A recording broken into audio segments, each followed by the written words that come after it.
Oke, teman-teman, ya, saya tanggapi. Surganya Islam.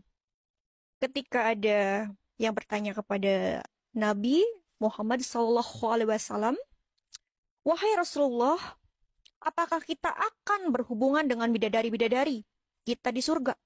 Maka Nabi berkata, seseorang di surga mampu berhubungan dengan 100 bidadari dalam sehari. Hadis Abu Nuaim At-Tabrani, teman-teman ya. Ada juga teman-teman ya, hadis riwayat Ibnu Majah, tak seorang pun yang Allah masukkan ke dalam surga, kecuali Allah pasangkan nikahkan dia dengan 72 bidadari. Menyebutkan ada di antara penduduk surga Allah berikan 70 bidadari. Yang apabila betis mereka saking putihnya, apabila ditampakkan ke dunia bisa menerangkan seluruh dunia yang gelap. Ya. Ini 70 bidadari selain istrinya yang ada di dunia, andai kata istrinya juga penduduk surga. Jadi di sini ada hiburan buat bapak-bapak yang ngebet poligami tapi belum bisa poligami. Dan ibu-ibu yang tidak mau menerima poligami. Andai kata ibu di dunia nggak dipoligami, di surga ibu pasti dipoligami oleh suami ibu sendiri. Ibu terima ataukah tidak? Di antara penduduk surga 70 istrinya jemaah. Bidadarinya 70 diberikan oleh Allah. Ada yang memiliki 4 bidadari dan Nabi sebutkan di dalam hadis qudsi di dalam surga, inna fil jannah suqan ya'tunaha yaumal jum'ah. Ada sebuah pasar yang didatangi oleh penduduk surga di setiap hari Jumat. Setiap mereka pulang dari pasar, pulang ke rumah mereka menemui istri mereka, maka istrinya mereka menyatakan, kepadamu aku melihat wajahmu semakin tampan. Si suami juga berkata kepada istrinya, aku juga melihat dirimu semakin cantik semenjak setelah aku tinggalkan pergi ke pasar. Beda dengan pasar yang ada di dunia ini. Salah satu nikmat yang ada dalam surga adalah pesta seks. Pesta seks. Minta maaf karena inilah yang kita tahan-tahan di dunia. Inilah yang kita tahan-tahan di dunia, dan kenikmatan terbesar yang diberikan Allah Subhanahu wa taala di surga adalah pesta seks, adalah pesta seks, adalah pesta seks. Adalah pesta seks. Kenapa? Karena ini yang disuruh tahan di dunia oleh laki-laki. Laki-laki disuruh menahannya, lagi musim panas gitu ya, gitu kan. Perempuan ini kuat sebenarnya. Saya tidak setuju kalau dibilang perempuan lemah. Laki-laki kalau naik pesawat itu pakai jaket, perempuan kalau naik pesawat itu pakai tank top. Masya Allah kuatnya. Masya Allah kuatnya. Kalau lagi dingin mereka pakai pakaian seksi. Masya Allah, kita dipakai jaket, pakai apa segala macam, mereka yang kuat. Nah ini yang kita disuruh sama Rasulullah, disuruh sama agama untuk menundukkan pandangan di dunia. Kaum muslimin, tapi kata Rasulullah, kesibukan para lelaki nanti di dalam surga adalah, malu saya ceritakan ini. Mau terus? Kesibukan para lelaki yang masuk surga di surga adalah memecah perawan istri-istrinya. Perawan terus. Habis malam pertama dapatkan perawan istri, selesai, ya perawan lagi. Gitu. Serius Pak. Bagusnya ibu-ibu gak ikut dengar pengajian ini. Ini khusus bapak-bapak. Kata Rasulullah, maaf ini hadisnya sahih. Tolong baca nanti dalam kitab Tamasya ke Surga oleh Syekh Ibnu Qayyim Al-Jauziyah. Judul aslinya adalah Hadil Arwah ila Biladil Afrah. Rasul berkata, maaf, zakar laki-laki ketika dia berdiri karena syahwat selama 70 tahun berdirinya. Yes.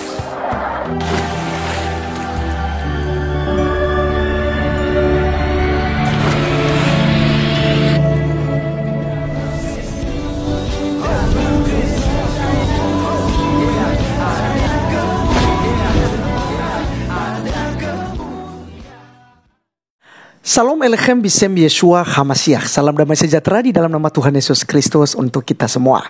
Pada video kali ini teman-teman, seperti yang kalian lihat di video awal, ada seorang murtadin ya, cewek dari Makassar sebenarnya. Dan saya lihat bahwa dia aktif juga untuk berapologet ya, untuk membela dan meluruskan ya setiap tuduhan-tuduhan yang dilontarkan kepada kitab suci agama Kristen dan juga ajaran Kristen. Dan juga tadi ada teman kita ya, Abang Effendi Usman, dan luar biasa juga ya, dia berikan satu video di mana ada kumpulan para ustadz yang menceritakan tentang seks di surga mereka ya.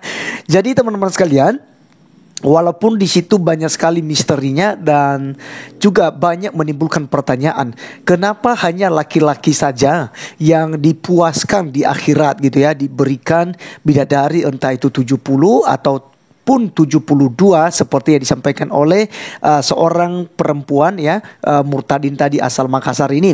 Nah teman-teman sekalian, itu terserah mereka, tetapi yang menjadi persoalan kita adalah ketika mereka mengatakan bahwa surga kita itu sesat, surga Kristen itu tidak bagus gitu ya, dan menjelek-jelekan tentang kekristenan. Ya disitulah kita ada untuk menggunakan hak jawab untuk meluruskan. Dan tentu juga tidak sedikit dari kita yang kemudian mengimbangkan dengan membandingkan ajaran mereka, contohnya seperti di surga tadi.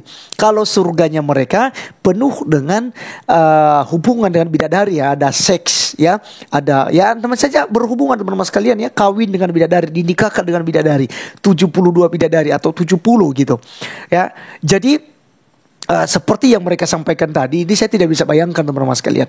Jadi wajar saja sih ya kalau para mu'alaf itu seperti Agustan, ya, berani mengkentutin Alkitab, kemudian Ustadz Nander gitu ya, Donditan, Aristo, Ahmad Kainama, Menahem Ali, Irene Handono, Bangun Samudra, Ustadz Nababan, kemudian Yaya Khaloni, banyak lagi ya ustadz-ustadz yang lain yang kemudian menghina-hina kekristenan gitu ya.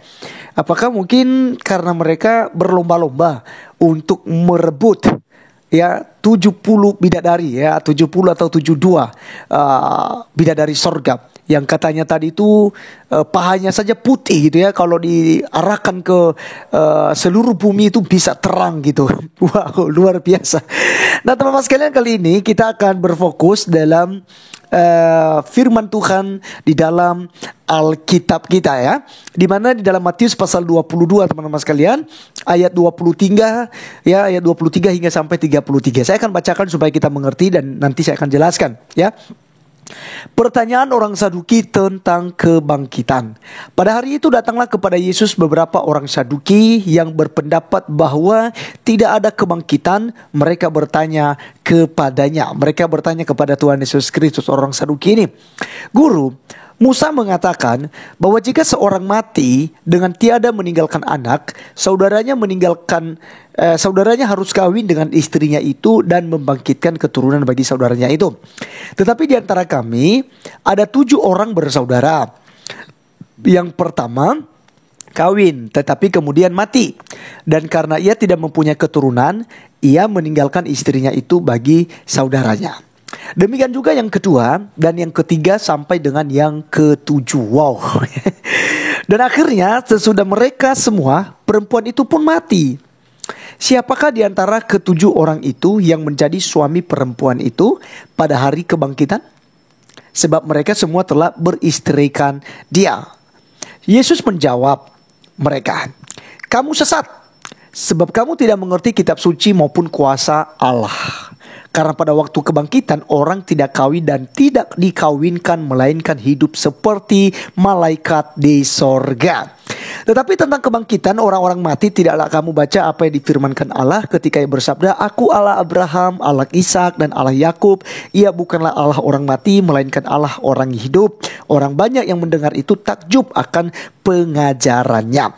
Teman-teman sekalian, kalau kita melihat di sini, ya, diskusi antara orang-orang Saduki yang tidak percaya dengan kebangkitan dan mempertanyakan hal itu kepada Tuhan Yesus Kristus, ya, tentu kita bisa mendapatkan perbedaan yang mencolok, ya. Dan saya bisa sampaikan bahwa antara surganya para ustadz tadi dengan surganya orang Kristen itu setinggi langit dari bumi bedanya, teman-teman sekalian. Dan satu hal yang perlu kita ketahui,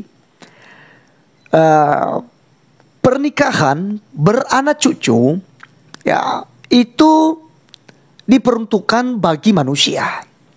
Dari manusia pertama Adam sama Hawa, itu diberitahukan kepada mereka supaya teman-teman sekalian mereka itu beranak cucu dan bertambah banyak, ya, memenuhi bumi, mengusahakan bumi, ya. Ini perintah kepada manusia.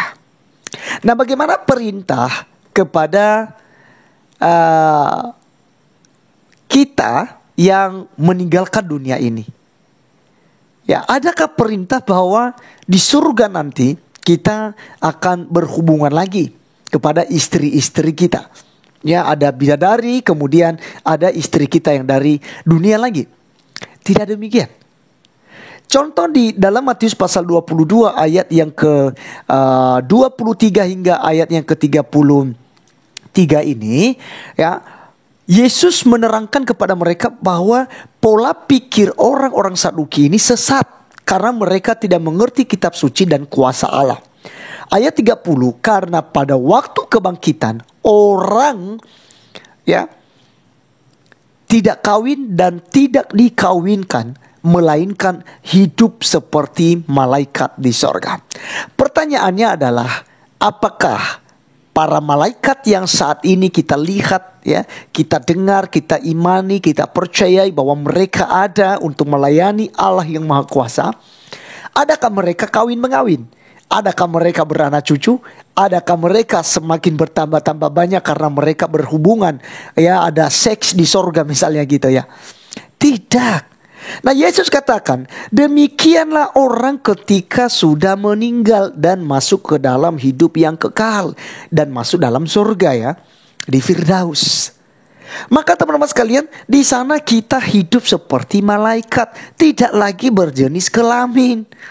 Kita tidak ada nafsu kedagingan karena kita saat ini punya nafsu kedagingan, yaitu untuk keinginan berbuat atau berhubungan intim seks, itu selama kita masih hidup. Kita masih menggunakan yang namanya kedagingan ini. Nah, ketika kita mati, tubuh kita ini kembali kepada tanah. Debu kembali ke debu, kata pengkhotbah. Tapi jiwa dan roh kita kembali kepada Allah yang mengaruniakannya. Nah, jadi teman-teman sekalian, jelas bahwa tidak ada kawin mengawin di dalam kerajaan sorga. Jadi surga kekristenan tidak pernah dijanjikan adanya seks. Dan saya pikir orang Kristen semua juga paham bahwa di surga itu kita tidak punya pesta seks. Kita tidak punya hubungan beranak cucu lagi di sana. Tidak ada Tapi kita di sana bekerja untuk bersorak-sorai, memuji Tuhan, memuliakan Tuhan, dan melayani Tuhan siang dan malam. Itu yang akan kita lakukan di dalam kerajaan sorga. Terima kasih teman-teman sekalian sudah menonton. Sampai ketemu di video berikutnya. Tuhan Yesus memberkati kita. Salam.